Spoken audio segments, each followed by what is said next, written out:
জান্নাতে যাওয়ার পথে বাধাগুলো কি কি, আমরা আজ সেরকম 16টি বাধার কথা জানবো। শ্রেণীর হতভাগা মানুষের কথা জানবো। কোরআন এবং হাদিসের আলোকে আমরা কিছু হতভাগা মানুষের কথা জানি, যে মানুষগুলো হয়তো নামে মাত্র, তাদের অনেকে মুসলমানও, হয়তো অনেকে নামাজ কালামও পড়ে, কিন্তু জান্নাতে তারা যেতে পারবে না। তারা সেই হতভাগা মানুষ যারা হয়তো তাদের অনেকে আছে মুসলিমই না, আবার অনেকে আছে যারা মুসলমান হওয়ার সত্ত্বেও, নামে মুসলমান হওয়ার সত্ত্বেও জান্নাতে প্রবেশ করতে পারবে না। যে হতভাগা মানুষগুলো জান্নাতে যেতে পারবে না, জান্নাতে যাওয়ার এই নিয়ামতের সৌভাগ্য লাভ থেকে তারা বঞ্চিত হবে, আল্লাহ রাব্বুল আলামিন সেরকম কপাল পড়া মানুষদের কাতারে যেন আমরা শামিল না হই, আমাদের সবাইকে সেই তৌফিক দান করুন। আমরা যে শ্রেণীগুলোর কথা বলবো, প্রত্যেকটা শ্রেণীর পাশাপাশি আমরা কোরআন বা হাদিস থেকে উদ্ধৃতি এবং রেফারেন্স ইনশাআল্লাহ টানবো। আপনাদের কাজ হলো, আমাদের সবার কাজ হলো, এই 16 প্রকার হতভাগা মানুষের কোন একটা প্রকার এর মধ্যে আমি নিজে আছি কিনা সেটা মেলানো। যদি দেখি যে আমার মধ্যে এটা আছে, তাহলে মাহফিলের প্যান্ডেলের মধ্যে বসে, প্যান্ডেলের নিচে বসে, এই মাহফিলের মাঠে থেকেই আমি নিয়ত করে ফেলবো যে এই বদভ্যাসটা, এই খারাপ জিনিসটা আমি ত্যাগ করে ফেলবো। যেই 16টি খারাপ জিনিস, যেই 16টি অপরাধ জান্নাতে যাওয়ার ক্ষেত্রে বাধা, সে বাধাগুলো আমাদের জীবন থেকে আমাদের সরিয়ে ফেলার সংকল্প এখান থেকে করে তারপরে বাড়িতে যেতে হবে। তাহলে আজকে মাহফিলে আসা, বসা, আয়োজন করা সবকিছু সার্থক হবে ইনশাআল্লাহ। সর্বপ্রথম যে হতভাগা মানুষদের কথা বলতে চাই, যারা জান্নাতে যেতে পারবে না, তারা হলো যারা আল্লাহর প্রতি ঈমান আনে নাই, যারা মুসলমান হয় নাই, যারা ঈমান আনে নাই, আল্লাহর প্রতি যারা বিশ্বাস করে নাই, তারা আল্লাহর তৈরি জান্নাতে যাবে এটা কখনো আশা করা যায়? আল্লাহকে কেউ বিশ্বাসী না করে, আল্লাহর একত্ববাদকে স্বীকারই না করে, শিরকে লিপ্ত হয়, সে মুসলমানই না হয়, তাহলে সে আল্লাহর জান্নাতের প্রত্যাশা কোত্থেকে করতে পারে? একজন মানুষ তিনি মুসলমান না, তিনি অমুসলিম, তার ব্যক্তি জীবনে অনেক ভালো কাজ থাকতে পারে, অনেক ভালো অর্জন থাকতে পারে, কিন্তু তার ভিতরে ঈমান নাই। এই লোকটা আল্লাহর কাছে জান্নাতের আশা কখনো করতে পারে? একজন মানুষ বাংলাদেশে মানুষের জন্য অনেক কাজ করেছেন, বাংলাদেশের উন্নয়নে অনেক ভূমিকা তার ছিল বা আছে, বাংলাদেশে অনেক কল্যাণকামিতা তিনি চান, তার অনেক ইন্ডাস্ট্রি কারখানা থেকে বহু দেশের উপকার হয়, দেশে মানুষ উপকার হয়, এরকম আরো বহু উপকারিতা তার দ্বারা হয়, কিন্তু লোকটা বাংলাদেশের অস্তিত্বকে স্বীকার করে না, বাংলাদেশের অস্তিত্বকে স্বীকার করে না, বাংলাদেশের স্বাধীনতা, সার্বভৌমত্ব এগুলো স্বীকার করে না। যদি বাংলাদেশকে অস্বীকার করে, বাংলাদেশ রাষ্ট্রের বিরুদ্ধে বিদ্রোহ করে, তাহলে এই ব্যক্তিকে বাংলাদেশ রাষ্ট্র বা রাষ্ট্রের তরফ থেকে রাষ্ট্রীয় কর্তৃপক্ষ কখনো তাকে রাষ্ট্রের কোনো সম্বর্ধনা, রাষ্ট্রের কোনো বিশেষ সম্মাননা ওই ব্যক্তিকে কখনো দিবে? দেওয়ার কথা। যে রাষ্ট্রকেই স্বীকার করে না, রাষ্ট্র তাকে সম্বর্ধনা দেওয়ার কথা? তার হতে পারে অনেক অর্জন আছে, হতে পারে অনেক অবদান আছে, তার একটারও 2 পয়সার কোনো মূল্য থাকবে না যদি সে রাষ্ট্রটাকে কি করে? অস্বীকার করে। ঠিক একইভাবে যে আমার রবকে মানে না, যার আল্লাহর প্রতি ঈমানই নেই, বিশ্বাসী নেই, তার হাজারটা ভালো কাজ থাকতে পারে, আল্লাহ রাব্বুল আলামিনের কাছে সে কখনো জান্নাত প্রত্যাশা করতে পারে? যে আল্লাহকে স্বীকার করে না, সে আল্লাহর কাছে জান্নাত কিভাবে আশা করে? এইজন্য ভাইরা আমার, সহিহ মুসলিমের হাদিসে আসছে, নবী করিম সাল্লাল্লাহু আলাইহি ওয়াসাল্লাম বলেছেন, লা তাদখুলুল জান্নাতা হাত্তা তুমিনু, তোমরা ততক্ষণ পর্যন্ত জান্নাতে প্রবেশ করবে না যতক্ষণ পর্যন্ত তোমরা ঈমানদার হবে না। অর্থাৎ ঈমানদার না হলে জান্নাতে যাওয়ার কোনো সুযোগ। এই প্রথম শ্রেণীর মানুষ, তারা দুনিয়া থেকে যদি ঈমান ছাড়া যায়, তাহলে সেক্ষেত্রে চিরকাল তারা জান্নাতে নিষিদ্ধ থাকবে, অনন্ত অসীমকাল জাহান্নামে তারা থাকবে, জান্নাতে কখনোই আসতে পারবে না। আর বাকি 15 শ্রেণীর মানুষ যারা আছে, এরা এক সময় তাদের পাপ এবং অপরাধের প্রায়শ্চিত্ত করার পর, এর শাস্তি পাওয়ার পর আল্লাহ তাআলা চাইলে তাদেরকে জান্নাতে দিতে পারেন, এবং তাদের ঈমান যদি থাকে, কোনো না কোনো সময় তারা জান্নাতে যাবে, তাদের গুনাহগুলো মাফ হওয়ার পর অথবা শাস্তি হওয়ার পর, যেহেতু তারা ঈমানদার। এটাই হলো আহলুস সুন্নাহ ওয়াল জামাতের বিশ্বাস এবং আকীদা, যে মুরতাকিবে কাবীরা, কাবীরা গুনাহ করে দুনিয়া থেকে যদি কেউ জাহান্নামী হয়ে যায়, সে চিরকাল অনন্ত অসীমকাল জাহান্নামে থাকবে না, বরং সেখান থেকে এক সময় সে বের হয়ে আসবে। এটাই আহলুস সুন্নাহ জামাতের আকীদা। মুতাজিলা সহ কিছু ভ্রান্ত ফিরকার মানুষের বিশ্বাস হলো যে জাহান্নামে একবার যে যাবে সে চিরকাল সেখানে থাকবে। বিভিন্ন আয়াতের অপব্যাখ্যা তারা করে থাকেন। যাই হোক, তাহলে প্রথম শ্রেণীর কথা আমরা জানলাম, যারা জান্নাতে নো এন্ট্রি, তাদের জান্নাতে প্রবেশের সুযোগ থাকবে না, তারা হলো যাদের আল্লাহর প্রতি ঈমান নাই, যারা মুসলমান না, যারা ঈমানদার না, তারা চিরকালের জন্য জান্নাতে নিষিদ্ধ থাকবে। 1 নাম্বার 2, দ্বিতীয় যে প্রকারের মানুষ জান্নাতে যেতে পারবে না, বা দ্বিতীয় যে বিষয়টি জান্নাতে যাওয়ার পথে বাধা, সেটি হলো আত্মীয়তার সম্পর্ক ছিন্ন করা। রক্ত সম্পর্কীয় আত্মীয়কে যদি কেউ স্থায়ীভাবে ছিন্ন করে, তাদের সাথে সম্পর্ক যদি একবারে কাট করে ফেলে, বুখারী মুসলিম এক যুগে বর্ণনা করেছেন, নবী করিম সাল্লাল্লাহু আলাইহি ওয়াসাল্লাম বলেছেন, লা ইয়াদখুলুল জান্নাতা কাতি', আত্মীয়তার সম্পর্ক ছিন্ন করে দেয় যে এই ব্যক্তি জান্নাতে প্রবেশ করবে না। অতএব আত্মীয়তার সম্পর্ক যারা ছিন্ন করেছেন, তারা তওবা করতে হবে। আপনার ভাই, আপনার বোন, শত বাধা হতে পারে, শত ঝামেলা হতে পারে, শত গন্ডগোল হতে পারে, আপনার চাচা, আপনার ফুফু, আপনার মা বাপ, আপনার সন্তান সন্ততি, আপনার মামা, আপনার খালা, এরা সবাই আপনার রক্ত সম্পর্কীয় আত্মীয়। এদের সাথে আপনি স্থায়ী সম্পর্ক ছিন্ন করবেন, এই সুযোগ কিন্তু ইসলাম আপনাকে রাখে নাই। হ্যাঁ, যদি এমন হয় যে তাদের সাথে সম্পর্ক রাখতে গেলে আপনার জীবন হুমকির মধ্যে পড়ে, আপনি বিপর্যস্ত হন, আপনাকে তারা ক্ষতি করে, তো শুধু ক্ষতি থেকে বাঁচার জন্য আপনি দূরে আসেন, সেটা ভিন্ন বিষয়। কিন্তু সম্পর্ক যদি একেবারে স্থায়ীভাবে ছিন্ন করেন, বিশেষ করে দুনিয়াবি ঠুনকো অজুহাতে, ঠুনকো কারণে, কোনো কারণে মনোমালিন্য হয়েছে, আর চিরকালের জন্য সম্পর্ক ছিন্ন করে দিলেন, তো এটা হারাম। এই লোক যদি নামাজিও হয়, এই লোক যদি ওয়াজ মাহফিলেও আসে, এই লোক যদি জিকির আজকারও করে, এই লোক যদি তাসবিহ তেলাওয়াতও করে, যেহেতু সে আত্মীয়তার সম্পর্ককে ছিন্ন করে ফেলেছে, এই লোক জান্নাতে প্রবেশ করতে পারবে না যতদিন না সে তওবা করে তার পাপ থেকে, অপরাধ থেকে সে ফিরে না আসে। জান্নাতে যাওয়ার ক্ষেত্রে দ্বিতীয় বড় বাধা হলো এই বিষয়টি, অর্থাৎ আত্মীয়তার সম্পর্ক ছিন্ন করা। আর প্রথম বাধার কথা বলেছি হলো বেঈমানি, কুফরি, আল্লাহর প্রতি অবিশ্বাস এবং শিরক। এগুলো জান্নাতে যাওয়ার ক্ষেত্রে সবচেয়ে বড় বাধা, স্থায়ী বাধা। আর দ্বিতীয়টি হলো আত্মীয়তার সম্পর্ক ছিন্ন করা। নাম্বার 3, চগলখড়ি করা।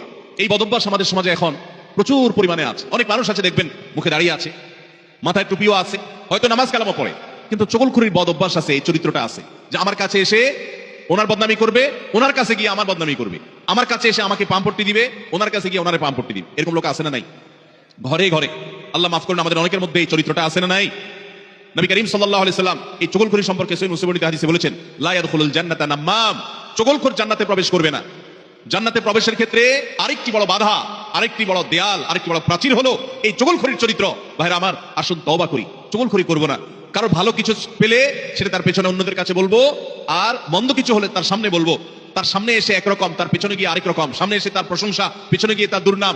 এই দুশ্চরিত্র অনেক অনেক নেকামলকারী মানুষ, নামাজ কালাম ওয়ালা মানুষ, জিকির আজকার ওয়ালা মানুষ, অনেক ইসলামের কাজ করেওয়ালা মানুষ, দাওয়াতের কাজ করেওয়ালা মানুষ, তাদের মধ্যে এই বদভ্যাস, এই দুশ্চরিত্র, এই খারাপ জিনিস আছে। ভাইরা আমার, আমরা বেশিরভাগ মানুষ চুরি করি না, ডাকাতি করি না, মদ খাই না, মানুষ হত্যা করি না, জেনা করি না, খুন খারাপি করি না, ছিনতাই রাহাজানি করি না। বেশিরভাগ মানুষ এই মাহফিলে আমরা যারা আছি, আমার কথা যারা শুনছেন, বেশিরভাগ মানুষই এই মোটা মোটা বড় বড় অপরাধগুলো আমরা করি না। কিন্তু কিছু কিছু অপরাধ আছে যেগুলো আমরা যে করি, সেগুলো অপরাধ যে আমরা জানিও না, সে বিহিত নাই, সে চিন্তাও নাই। কারণ সামনে গিয়ে একরকম, পেছনে গিয়ে আরেক রকম। এই মুনাফিকি আমি করবো না, এই কপটতা আমি করবো না, এই 2 নম্বরে আমি করবো না, এই প্রতারণা আমি করবো না। কোনো মানুষের সামনে গিয়ে ভালো সাজবো, পেছনে গিয়ে দুর্নাম করবো না, আরেকজনের কাছে গিয়ে তার দুর্নাম করা, আর আবার তার কাছে গিয়ে আরেকজনের দুর্নাম করা, অর্থাৎ দুজনের মধ্যে লাগালাগি করে দেওয়ার জন্য যে ভূমিকা, সেই ভূমিকা অবতীর্ণ হওয়া।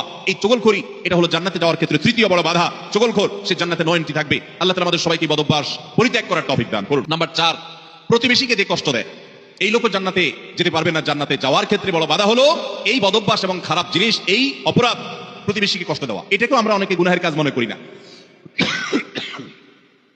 অনেক লোক আছে দেখবেন, গোটা দুনিয়ার সব মানুষের সাথে তার সম্পর্ক ভালো, কিন্তু নিজের প্রতিবেশীর সাথে সম্পর্কটা কি নাই। নিজের পাশের জমি, যে জমি যার, দেখা যায় আইলটা তার জমির দিকে ঠেলা হয়, আছে না নাই? তাহলে এটা প্রতিবেশী হক আদায় হলো না হক নষ্ট হলো? আরেকজনের সীমানার বরাবর গিয়ে এমন গাছ লাগাইলেন ইচ্ছাকৃতভাবে, যাতে করে গাছের গোড়াটা আপনার এখানে থাকে আর গাছের ডালগুলা সব গিয়ে তার জমিতে পড়ে, আছে না নাই? অনেক ভালো ভালো মানুষ, অন্যান্য দিক থেকে ভালো, এরকম অনেক মানুষ এই কাজ করে, কি করি না আমরা? আমি নিজেই জানি যে আমার এই যে সীমানায় গাছগুলো লাগাচ্ছি, এই গাছগুলোর ছায়া পড়ে তার ফসল নষ্ট হবে, তার জায়গাতে ছায়া পড়ে থেকে অনেক ফসল হবে না, ক্ষতি হবে। তারপর আমি লাগাই, ক্ষতি করার জন্যই লাগাই, যে গাছের গোড়াটা আমার থাকবে, আগাটা সব তার ঘাড়ের উপরে, তার জমির উপরে গিয়ে পড়বে, তার সীমানার উপরে গিয়ে পড়বে, ভোগ করবো আমি, আছে না নাই? ভাইরা আমার, হাঁস দিয়ে, মোরগ দিয়ে, সন্তান দিয়ে, বিভিন্ন ভাবে প্রতিবেশীকে আমরা অনেকে কষ্ট দিই। নবী করিম সাল্লাল্লাহু আলাইহি ওয়াসাল্লাম সহিহ মুসলিম হাদিসে বলেছেন, লা ইয়াদখুলুল জান্নাতা মান লা ইয়ামানু জারুহু বাওয়াইকাহু, যে ব্যক্তির প্রতিবেশী তার হাত, মুখ এগুলোর কষ্ট দ্বারা, তার ক্ষতি এবং অনিষ্ট থেকে যে ব্যক্তি নিরাপদে থাকে না, অর্থাৎ প্রতিবেশীকে যে শান্তিতে রাখে না, প্রতিবেশীকে বিভিন্ন ভাবে কষ্ট দেয়, এই ব্যক্তি জান্নাতে প্রবেশ করতে পারবে না। আপনারা অনেকে একটা হাদিস শুনেছেন, বিখ্যাত প্রসিদ্ধ একটা হাদিস। নবী করিম সাল্লাল্লাহু আলাইহি ওয়াসাল্লামের কাছে বলা হলো, হে আল্লাহর রাসূল, অমুক ব্যক্তি খুব নফল নামাজ রোজা করত, খুব দান সাদাকা করত, এবং সব ভালো আমলগুলো করতো, ফরজ তো করতো, নফলও করতো, ফরজ 5 ওয়াক্ত পড়তো, আবার নফল নামাজও পড়তো, ধরেন তাহাজ্জুদের শাক সব পড়তো, যাকাত তো দিত, আবার এমনিও দান করতো, তার আমলের কোনো কমতি ছিল না। একটা দুর্বলতা ছিল যে প্রতিবেশীকে সে কষ্ট দিত, ঝগড়াঝাটি করতো, তাদের হক নষ্ট করতো। নবী করিম সাল্লাল্লাহু আলাইহি সাল্লাম বলেছেন, সে জাহান্নামী। তোমরা যার কথা বলেছো, আল্লাহ তাআলা ওহীর মাধ্যমে নবীকে জানিয়ে দিয়েছেন, তার পরিণতি হলো জাহান্নাম। তার কোনো নামাজ, তার কোনো রোজা, তার কোনো ইবাদত, তার কোনো দান সাদাকা, এগুলো তাকে রক্ষা করতে পারে না, সে জাহান্নামে যাবে, কারণ তার প্রতিবেশীকে সে কষ্ট দিয়েছে। এর বিপরীতে নবীজি সাল্লাল্লাহু আলাইহি সাল্লামকে বলা হলো যে আরেকজনের কথা আমরা জানি, শুধু ফরজ নামাজগুলো পড়তো, নফল নামাজ পড়ার সময় পাইতো না, শুধু ফরজ কাজগুলো করতো, অতিরিক্ত দান সাদাকার সুযোগও পেতো না, কিন্তু তার একটা ভালো গুণ ছিল, সে প্রতিবেশীদের সাথে সুসম্পর্ক বজায় রাখতো। তারা যদিও খুব বেশি ভালো ছিল না, কিন্তু সে ভালো থাকার চেষ্টা করতো, নিজে থেকে তাদের যেন কষ্ট না হয় এটা খেয়াল রাখতো। নবী সাল্লাল্লাহু আলাইহি সাল্লাম বলেছেন, এই লোকটা জান্নাতি। ভাইরা আমার, প্রতিবেশী যে কত বড় একটা ব্যাপার, এটা আমরা বেশিরভাগ মানুষ বুঝি না। গ্রাম বলেন, শহর বলেন, বেশিরভাগ জায়গায় আমরা প্রতিবেশীর হক নষ্ট করি। প্রতিবেশীকে জানেন? আপনার রক্ত সম্পর্কীয় আত্মীয়, যেমন মা বাবা, সন্তান সন্ততি, ছেলে মেয়ে, ভাই বোন, একবারে এ ক্লাসের আত্মীয়, যারা এ ক্লাসে প্রথম সারির, যারা রক্ত সম্পর্কীয়, আপনার বাবার দিককার, বাপ মা, ছেলে মেয়ে, ভাই বোন, চাচা ফুফু, এদেরকে বলা হয় এ ক্লাসের আত্মীয়, একদম প্রথম শ্রেণীর। এই আত্মীয়দের পরে সবচেয়ে যার হক আপনার কাছে সবচেয়ে বেশি, তারা হলো আপনার প্রতিবেশী। বেশিরভাগ ক্ষেত্রে দেখবেন প্রতিবেশীর সাথে সম্পর্ক ভালো নাই, আইল ঠেলাঠেলি, গন্ডগোল, ফাসাদ, ঝগড়া ঝাঁটি, মারামারি, গ্রামে এক ধরনের, শহরে আরেক ধরনের। শহরে ধরেন ধুমধাড়াক্কা গানের ভলিউম দিয়ে আশপাশের প্রতিবেশীকে কষ্ট দিচ্ছেন, ময়লাটা বের করে আপনি আপনার দরজার সামনে রাখছেন, প্রতিবেশী বের হয়ে নাকে হাত দিতে হয়েছে, আপনার জুতাগুলো তার ফ্ল্যাটের সামনে চলে গেছে, তাকে আপনি কষ্ট দিচ্ছেন। আপনার বিল্ডিং এর পাশের জায়গাটা খালি আছে, ময়লাটা সেখানে ফেলতেছেন, আপনার বাচ্চাদেরকে দিয়ে তারে কষ্ট দিচ্ছেন। গ্রামে দেখা যায় হাঁস মুরগি দিয়ে প্রতিবেশীকে কষ্ট দিচ্ছেন, আপনার ছাগল গিয়ে তার জিনিসপত্র খেয়ে ফেলছে, আপনার বাচ্চারা গিয়ে তাকে ডিস্টার্ব করছে, আপনার গাছগুলো গিয়ে ছায়া হয়ে তার জায়গাতে ক্ষতি করছে, তার জায়গা বরাবর আপনি পুকুর কাটতেছেন যাতে করে ভেঙে আপনার এখানে পড়ে। এক কথায় নানাভাবে আমরা প্রতিবেশীকে ক্ষতিগ্রস্ত করছি। এমনকি অনেক মানুষ অন্য অনেক ক্ষেত্রে প্র্যাকটিসিং মুসলমান হওয়ার সত্ত্বেও এই কাজটা করছে। নবী সাল্লাল্লাহু আলাইহি ওয়াসাল্লাম বলেছেন, খবরদার, যে ব্যক্তি প্রতিবেশীকে কষ্ট দেয়, প্রতিবেশী তার হাত মুখ দ্বারা কষ্ট পায়, এই লোক জান্নাতে যেতে পারবে না। তাহলে 4 নম্বর আমরা পেলাম, জান্নাতে যাওয়ার ক্ষেত্রে বাধা হলো প্রতিবেশীকে কষ্ট দেওয়া। আল্লাহ তাআলা এই বদঅভ্যাস এবং এই গুনাহ থেকে, অপরাধ থেকে আমাদেরকে বেরিয়ে আসার তৌফিক দান করুন।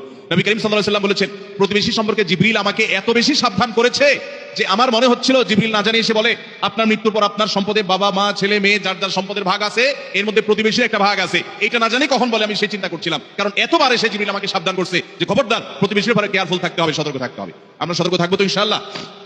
নাম্বার 5, অহংকারী ব্যক্তি যে অহমিকা দেখায়, দম্ভ করে, গরিমা নিয়ে চলে, মানুষকে মানুষ মনে করে না। কারোর টাকার গরম আছে, কারোর নাম যশ খ্যাতির গরম আছে, কারোর ক্ষমতার গরম আছে। আল্লাহ তাআলা এক একজনকে এক একটা দিয়ে পরীক্ষা করেন। এগুলোর মাধ্যমে যারা অহংকারী হয়ে যায়, এগুলোর কারণে যারা অহংকারী হয়ে যায়, এই অহংকারী ব্যক্তি কখনো জান্নাতে যাবে না। সহিহ মুসলিম হাদিসে আসছে, নবী করিম সাল্লাল্লাহু আলাইহি ওয়াসাল্লাম বলেছেন, লা ইয়াদখুলুল জান্নাতা মান কানা ফি কলবিহি মিসকালু যাররাতিন মিন কিবরিন। যেই ব্যক্তির অন্তরে যাররা পরিমাণ অহংকার থাকবে, দম্ভ থাকবে, এই মুতাকাব্বির অহংকারী ব্যক্তি জান্নাতে কখনো প্রবেশ করবে না। আল্লাহ রাব্বুল আলামিন হাদিসে কুদসিতে বলেছেন, অহংকার হলো আমার চাদর। অহংকার হলো কার চাদর ভাই? আল্লাহ তাআলার চাদর। এই চাদর নিয়ে যদি কেউ টানাটানি করে, আল্লাহ রাব্বুল আলামিন তাকে ছিন্ন বিচ্ছিন্ন করে ছাড়বেন, তাকে আল্লাহ তাআলা কখনো জান্নাত দিবেন। এজন্য ভাইরা সবসময় বিনয়ী হয়ে থাকতে হবে। জান্নাতি লোকদের কিছু মার্কা আছে, এর ভিতরে একটা মার্কা হলো তারা বিনয়ী থাকবে, মাটির মানুষ হয়ে থাকবে, নিরীহ হয়ে থাকবে, তাদের উপরে সবাই চড়াও হতে চাইলেও তারা চড়াও হবে না, অর্থাৎ বিনম্র থাকবে। এটা জান্নাতি লোকদের মার্কা। এজন্য ভাইরা বিনয়ী হতে হবে। 5 নম্বর, যারা জান্নাতে যেতে পারবে না, জান্নাতে যাওয়ার ক্ষেত্রে বাধা হলো অহংকার, সে অহংকারী মানুষ। 6 নম্বর হলো প্রতারক, 7 নম্বর হলো দান করে খোটা দেয় যে সে, আর 8 নম্বর হলো কৃপণ। আর এই তিনটি তিরমিজি বর্ণিত হাদিসে বর্ণিত হয়েছে। নবী করিম সাল্লাল্লাহু আলাইহি ওয়াসাল্লাম বলেছেন, লা ইয়াদখুলুল জান্নাতা খাব্বুন ওয়ালা মান্নানুন ওয়ালা বাখীল। যে ব্যক্তি কাউকে প্রতারণা করে, ধোঁকা দেয়। এখন আমাদের সমাজে মুসলমানদের মধ্যে ধোঁকা দেনওয়ালা মানুষের সংখ্যা কি কম না বেশি? দোকানদার বলেন, ব্যবসায়ী বলেন, চাকরিজীবী বলেন, যার কথাই বলেন, এমনকি নেতারা বলেন, জনগণকে ধোঁকা দেয়। ঠিক না বে ঠিক? সবাই যার যার জায়গা থেকে কে কাকে ল্যাং মারবে, কে কাকে ধোঁকা দিবে, এটাই হলো আমাদের কাজ এখন। অথচ ধোঁকাবাজ, প্রতারক, চিটার, বাটপার, এই লোকগুলো কখনো জান্নাতে যেতে পারবে? নবী করিম সাল্লাল্লাহু আলাইহি ওয়াসাল্লাম হাদিস বলছে যে প্রতারক জান্নাতে যাবে না। দ্বিতীয়ত মান্নান, অর্থাৎ দান করে যে খোটা দেয়, এই লোকও জান্নাতে যেতে পারবে না। দান করে খোটা দেওয়ার বদভ্যাস আছে না নাই আমাদের অনেকের? দান করেছেন আল্লাহকে খুশি করার জন্য, যদি আপনি খোটা দেন তাহলে আপনার দান বরবাদ হয়ে যায়, ওটা নষ্ট হয়ে যায়। আল্লাহ বলেছেন, লা তুবতিলু সাদাকাতিকুম বিল মান্নি ওয়াল আযা। তোমরা দান করার পর খোটা দিয়া, কষ্ট দিয়া, যাকে দান করছো তাকে কষ্ট হয় এরকম কথা বলে ওই দানকে বরবাদ করে দিও না। আমরা অনেকে এই কাজ করি। দান করেছেন, ওই ব্যক্তির কাছ থেকে থ্যাঙ্কস এর আশাও করবেন না। থ্যাঙ্কস মানে কৃতজ্ঞতা, সে আদায় করবে, শুকরিয়া দিবে, সে আপনার স্বীকৃতি দিবে, এই আশাটাও আপনি করতে যাবেন না। আল্লাহ কোরআনে কারীমে সূরা দাহরের মধ্যে জান্নাতি এবং নেককারদের বৈশিষ্ট্য বলতে গিয়ে বলেছেন, ওয়ায়ুতঈমুনা আত-তাআমা আলা হুববিহি মিসকিনাও ওয়া ইয়াতীমান ওয়া আসীরা। জান্নাতি মানুষগুলো, আবরার এবং নেককাররা হলো তারা আল্লাহর মহব্বতে মিসকিনকে, বন্দীকে, অন্যান্য অভাবী মানুষদেরকে তারা খাদ্য দেয় এবং বলে, ইন্নামা নুতঈমুকুম লিওয়াজহিল্লাহ লা নুরিদু মিনকুম জাযাআও ওয়ালা শুকুরা। তারা বলে, আমরা আল্লাহর জন্য তোমাদেরকে খাদ্য দিচ্ছি, তোমাদের কাছ থেকে এর কোনো ফিডব্যাক, বিনিময় তো চাই না, এমনকি শুকরিয়া, তোমরা যে আমাদেরকে থ্যাঙ্কস বলবা সেটা পর্যন্ত আমরা আশা করি না, দরকার নেই। আল্লাহর কাছে এইভাবে সওয়াবের আশা করা, বান্দার কাছে খোটা না দেওয়া। 7 নম্বর। 8 নম্বর হলো কৃপণতা। এটা জাহান্নামের যাওয়ার অন্যতম বড় মাধ্যম। নাম্বার 10, মাতা পিতার অবাধ্য। নাম্বার 11, নেশাগ্রস্ত, নেশায় আসক্ত।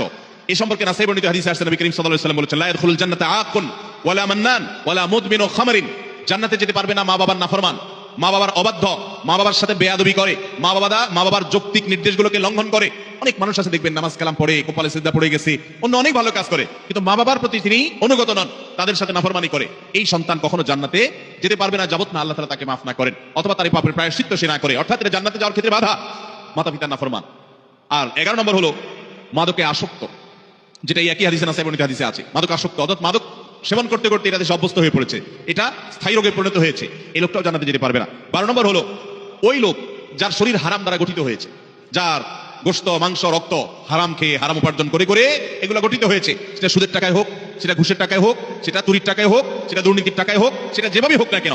এই সম্পর্কে মুসলিম আহমদের হাদিস আছে, নবী করিম সাল্লাল্লাহু আলাইহি ওয়াসাল্লাম বলেছেন, লা ইয়াদখুলুল জান্নাতা জাসাদুন নাবাতা বিস-সুহত। যে শরীর হারাম দ্বারা বৃদ্ধি হয়েছে, হারাম দ্বারা গঠিত হয়েছে, সে শরীর জান্নাতে প্রবেশ করবে না। এটা হলো 12 নম্বর। 13 নম্বর হলো অহংকারী ব্যক্তি যে শুধু অহংকার করে তা নয়, অহংকারের পাশাপাশি আরেকটা বদভ্যাস আছে, আরেকটা রোগ আছে, যে রীতিমতো কাউকে পাত্তা দেয় না এবং গোয়ার কিসিমের হয়, গোয়ার কিসিমের হয়, খুব তেড়া কিসিমের হয়, শক্ত মেজাজি হয়, কোনোভাবেই সে নরম হতে চায় না। এই অতুল এবং জাওয়াজ আবু দাউদ শরীফের হাদিসের বর্ণনা মতে এই টাইপের মানুষও জান্নাতে যেতে পারবে না। যারা অনেক বেশি এরকম গোয়ার হয় এবং রূঢ় স্বভাবের হয়, স্বভাবটাই হলো রূঢ়, স্বভাবটাই হলো রুষ্ট, সে সবসময় মানুষের সাথে এরকম কঠোর স্বভাবের হয়, তার মনটাই হলো পাথরের মতো, এই মানুষগুলো জান্নাতে যেতে পারবে না এবং আবু দাউদের হাদিস সেটি বলছে।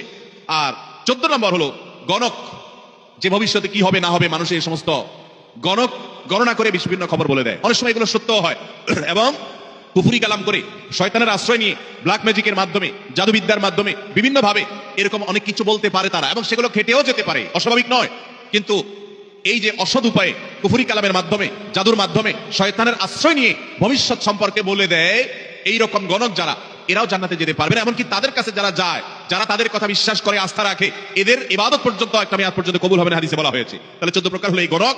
আর 15 নম্বর হলো জাদুকর, যারা ব্ল্যাক ম্যাজিক করে মানুষকে। আজকাল এই ব্ল্যাক ম্যাজিক ভাই ঘরে ঘরে হয়ে গেছে, ঘরে ঘরে দুষ্ট জিনকে দিয়ে, শয়তানের আশ্রয় নিয়ে ব্ল্যাক ম্যাজিশিয়ানরা ব্ল্যাক ম্যাজিক করে। দেখবেন যে বিভিন্ন পোস্টার লেখা কামরূপ কামাখ্যা থেকে প্রশিক্ষণ প্রাপ্ত, আছে না নাই? ফেসবুকে দেখবেন বিভিন্ন কমেন্টে এরকম পোস্টার পোস্ট করে অনেক অনেক লোক। আবার অনেক সময় দেখবেন বিভিন্ন জায়গায় জায়গায় এগুলো আছে। ঘরে ঘরে দেখবেন এমন অনেক রোগী আছে যেই রোগীদের কোনো ট্রিটমেন্ট ডক্টররা করতে পারছেন না।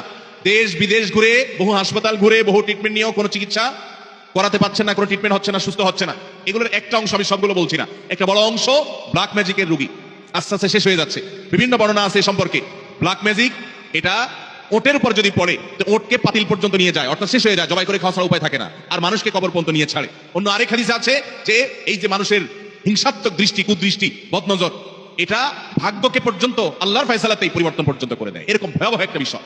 এই ব্ল্যাক ম্যাজিশিয়ান যারা, এরা জান্নাতে যেতে পারবে না এবং দুনিয়াতে এদের জন্য চরম শাস্তি। ইসলামী শরিয়ত তাদের জন্য মৃত্যুদণ্ড রেখেছে, কারণ এরা স্বামী স্ত্রীর মধ্যে কলহ সৃষ্টি করে। এখন শত শত ফ্যামিলিতে দাম্পত্য সম্পর্কগুলো ভালো নেই।